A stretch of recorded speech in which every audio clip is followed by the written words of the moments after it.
ध्रुव एक होशियार छात्र था।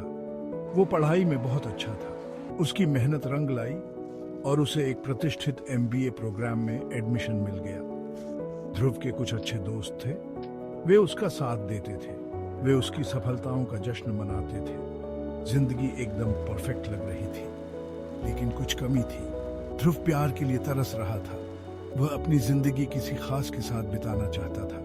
अरे ध्रुव, तू आजकल थोड़ा उदास सा लग रहा है। ऑनलाइन डेटिंग के बारे में सोचा है? ध्रुव के दोस्तों ने उसकी लोनलीनेस नोटिस की। उन्होंने उसे ऑनलाइन डेटिंग सजेस्ट किया। ढेर सारे ऐप्स थे जो प्यार का वादा करते थे। ध्रुव पहले हिचकिचा रहा था। उसे नेचुरली लोगों से मिलना पसंद था, लेकिन उसके दोस्तों ने जिद की। चलना ध्रुव, ऑनलाइन डेटिंग से तुझे लाइक माइंडेड लोगों से मिलने का मौका मिलेगा। एक बार ट्राई तो कर। ध्रुव आखिरकार ट्राई करने को तैयार हो गया। उसने एक पॉपुलर डेटिंग ऐप चुना, लाइफ पार्टनर YT। उसने अपना प्रोफाइल बनाया। उसने अपनी इंटरेस्ट्स और एस्पिरेशंस हाईलाइट की। ध्रुव को उम्मीद थी शायद इस ऐप से उसे अपने जीवन का प्यार मिल जाए। उसे क्या पता था कि प्यार की तलाश उसे एक खतरनाक रास्ते पर ले जाएगी। ध्रुव ने ऐप पर प्रोफाइल्स देखना शुरू किया। वो लेफ्ट और राइट स्वाइप करता रहा, किसी ऐसे की तलाश में जो उसकी इंटरेस्ट जगाए। फिर उसे भावना का प्रोफाइल दिखा। वो बहुत खूबसूरत थी। उसकी प्यारी सी स्माइल ने उसे मोह लिया। उसके प्रोफाइल में बुक्स और ट्रैवल का जिक्र था, बिल्कुल ध्रुव की तरह। ध्रुव को लगा जैसे कोई कनेक्शन बन गया। वाह, वो बिल्कुल परफेक्ट लग रही है। उम्मीद है वो रिप्लाई करेगी। उसने उसे मैसेज भेजा, उम्मीद में कि वो रिप्लाई करेगी। उसकी खुशी का ठिकाना ना रहा जब भावना ने रिप्लाई किया। वे ऑनलाइन चैट करने लगे। उन्हें पता चला कि उनकी कॉमन इंटरेस्ट्स हैं। उन्होंने अपने ड्रीम्स और एस्पिरेशंस शेयर किए। भावना एकदम परफेक्ट लग रही थी। वो सब कुछ थी जो ध्रुव एक पार्टनर में चाहता था। कितनी अमेजिंग बात है कि हमारी इतनी सारी चीजें कॉमन हैं ध्रुव। मुझे ऐसा लग रहा है जैसे मैं तुम्हें हमेशा से जानती हूँ। ध्रुव और भावना ने ऑफलाइन मिलने का फैसला किया। वे डेट्स पर गए। हर डेट पिछले वाले से ज्यादा मैजिकल लगती थी। भावना चार्मिंग और विटी थी। ध्रुव उस पर फिदा हो गया। उसे लगा कि उसे अपने जीवन का प्यार मिल गया है। ध्रुव और भावना का रिश्ता जल्दी आगे बढ़ा। वे एक दूसरे से अलग नहीं हो पाते थे। ध्रुव ने भावना को अपने दोस्तों और परिवार से मिलवाया। सब उसे प्यार करते थे। वो एक परफेक्ट बहू थी। ध्रुव के माता पिता बहुत खुश थे। वे हमेशा अपने बेटे के लिए सबसे अच्छा चाहते थे। भावना उनकी हर विश पूरी करती हुई दिख रही थी। भावना, क्या तुम मुझसे शादी करोगी? हाँ ध्रुव, मैं करूंगी। ध्रुव ने भावना को प्रपोज किया। उसने बिना हिचकिचाहट के हाँ कर दी। उनके परिवारों ने शादी की तैयारी शुरू कर दी। ध्रुव 7वें आसमान पर था। वो अपनी पूरी जिंदगी भावना के साथ बिताने के लिए बेताब था। उसे यकीन था कि उनका प्यार सच्चा है। उसे क्या पता था कि उसका सपना एक बुरा सपना बनने वाला है। शादी के बाद भावना का बिहेवियर बदल गया। वो दूर हो गई। वो प्यार करने वाली और अफेक्शनेट औरत नहीं रही जिससे ध्रुव को प्यार हुआ था। वो अपने अलूफनेस के बहाने बनाती थी। ध्रुव ने उसके बिहेवियर को पोस्ट वेडिंग जिटर्स समझकर इग्नोर कर दिया। उसे कुछ भी सिनिस्टर सस्पेक्ट करने का कोई कारण नहीं था। भावना ने ध्रुव और उसके परिवार से पैसे मांगने शुरू कर दिए। उसने कहा कि उसका परिवार मुसीबत में है। उसे अर्जेंटली पैसों की जरूरत है। प्यार और चिंता में अंधा ध्रुव मदद करने को तैयार हो गया। उसने उसे जो कुछ भी मांगा वो दे दिया। उसने अपनी सेविंग्स यूज कर ली। उसने अपने दोस्तों से भी उधार लिया। ध्रुव, हमने भावना की कहानियों में कुछ इनकंसिस्टेंसीज नोटिस की हैं। तुम्हें इस बारे में पता लगाना चाहिए। जैसे जैसे पैसों की मांग बढ़ती गई, ध्रुव के परिवार को शक हुआ। उन्होंने भावना की कहानियों में इनकंसिस्टेंसीज नोटिस की। उन्होंने ध्रुव से बात की। उन्होंने उसे भावना के क्लेम्स की जांच करने के लिए कहा। मुझे नहीं पता क्या सोचूं, लेकिन मैं पता लगाऊंगा। भावना के लिए अपने प्यार और अपने परिवार की चिंताओं के बीच फंसा ध्रुव ने जांच करने का फैसला किया। उसने एक प्राइवेट इन्वेस्टिगेटर हायर किया।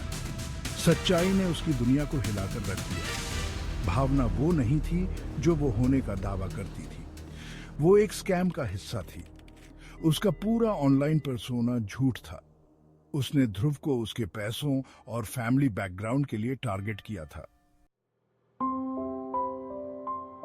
मैं टूट गया था।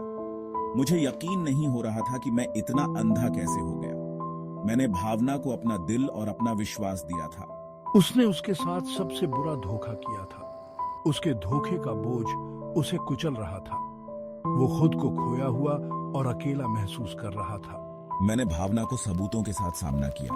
वो टूट गई और उसने सब कुछ कबूल कर लिया। उसने माफी मांगी। उसने कहा कि उसे स्कैम में फोर्स्ड किया गया था। मैंने उसके बहाने नहीं माने। मैं अब और नहीं सह सकता था। मैंने डिवोर्स फाइल कर दिया। मुझे उससे अब कोई लेना देना नहीं रखना था। डिवोर्स की कार्यवाही मेसी और इमोशनली ड्रेनिंग थी। ध्रुव के परिवार ने हर कदम पर उसका साथ दिया। हमने उसकी टूटी हुई जिंदगी के टुकड़ों को समेटने में उसकी मदद की, लेकिन भावना के धोखे के निशान गहरे थे। सेक्शन 6 रिकवरी का लंबा रास्ता। मैं अपने दोस्तों और परिवार से दूर हो गया। मैं उनकी दया भरी निगाहों का सामना नहीं कर सकता था। मैं खुद को एक फेलियर महसूस कर रहा था। मैंने इतना भोला होने के लिए खुद को दोषी ठहराया। मैंने प्यार को खुद को सच्चाई से अंधा कर दिया था। ध्रुव की पढ़ाई पर असर पड़ा। वो कंसंट्रेट नहीं कर पा रहा था। उसे नींद नहीं आ रही थी। वो भावना और उसके झूठ के जाल के बुरे सपने देखता था। उसने थेरेपी शुरू कर दी। उसे अपने इमोशनल वाउंड्स को हील करने के लिए प्रोफेशनल हेल्प की जरूरत थी। थेरेपी ने मुझे अपनी भावनाओं को प्रोसेस करने के लिए एक सेफ स्पेस दी। मैंने अपने ट्रॉमा से निपटने के लिए कोपिंग मैकेनिज्म सीखे। मैं समझने लगा कि मैं एक प्लान्ड स्कैम का शिकार था। भावना के कार्यों के लिए मैं दोषी नहीं था। सेक्शन 7 माफी मिलना, ताकत मिलना। ध्रुव की रिकवरी का सफर लंबा और कठिन था। ऐसे दिन भी आए जब वो हार मान लेना चाहता था, लेकिन उसके परिवार और थेरेपिस्ट ने उसे आगे बढ़ते रहने के लिए इनकरेज किया। उन्होंने उसे उसकी स्ट्रेंथ और रिजिलियंस याद दिलाई। धीरे धीरे मैं ठीक होने लगा। मैंने फिर से अपनी पढ़ाई पर ध्यान देना शुरू कर दिया। मैंने अपने दोस्तों से दोबारा जुड़ना शुरू किया। मुझे एहसास हुआ कि सच्चा प्यार और दोस्ती अनमोल तोहफे हैं। मुझे उनकी कद्र करनी थी। ध्रुव, तुम्हें अपनी पास्ट मिस्टेक्स के लिए खुद को माफ करना होगा। फॉरगिवनेस भावना के कृत्यों को माफ करने के बारे में नहीं है। मैंने खुद को माफ करना सीख लिया। मुझे एहसास हुआ कि फॉरगिवनेस उस बिटरनेस और गुस्से से खुद को मुक्त करने के बारे में है जो मेरी आत्मा को जहर दे रहे थे। सेक्शन 8 एक नया अध्याय शुरू होता है। ध्रुव ने अपने MBA प्रोग्राम से ऑनर्स के साथ ग्रेजुएट किया। उसे एक मल्टीनेशनल कंपनी में एक प्रतिष्ठित जॉब मिल गई। उसने अपनी जिंदगी फिर से बना ली थी। वो नईव नौजवान नहीं था जो एक स्कैम का शिकार हो गया था। वो एक सर्वाइवर था। मैंने फिर से डेट करना शुरू किया, इस बार कॉशियसली। मुझे अब प्यार पाने की कोई जल्दी नहीं थी। मैं अपनी कंपनी में खुश था। मुझे पता था कि सही समय आने पर सच्चा प्यार मुझे मिल जाएगा। ध्रुव के एक्सपीरियंस ने उसे ट्रस्ट, लव और फॉरगिवनेस के बारे में वैल्यूएबल लेसन सिखाए थे। उसने अपनी कहानी का इस्तेमाल ऑनलाइन डेटिंग स्कैम्स के बारे में अवेयरनेस बढ़ाने के लिए किया। वो दूसरों को उस दर्द से बचाना चाहता था जो उसने सहा था। सेक्शन 9 सीखे गए सबक। प्यार फिर से मिला। सालों बाद ध्रुव को फिर से प्यार मिल गया। वो म्यूचुअल फ्रेंड्स के थ्रू किसी खास से मिला। उनका कनेक्शन ट्रस्ट और शेयर्ड वैल्यूज पर बना था। ध्रुव का पास्ट एक्सपीरियंस ने उसे वाइजर बना दिया था, लेकिन सिनिकल नहीं। उसने ओपन हार्ट लेकिन कॉशियस माइंड से प्यार को अप्रोच किया। मेरी कहानी ह्यूमन स्पिरिट की रेजिलियंस का प्रमाण है।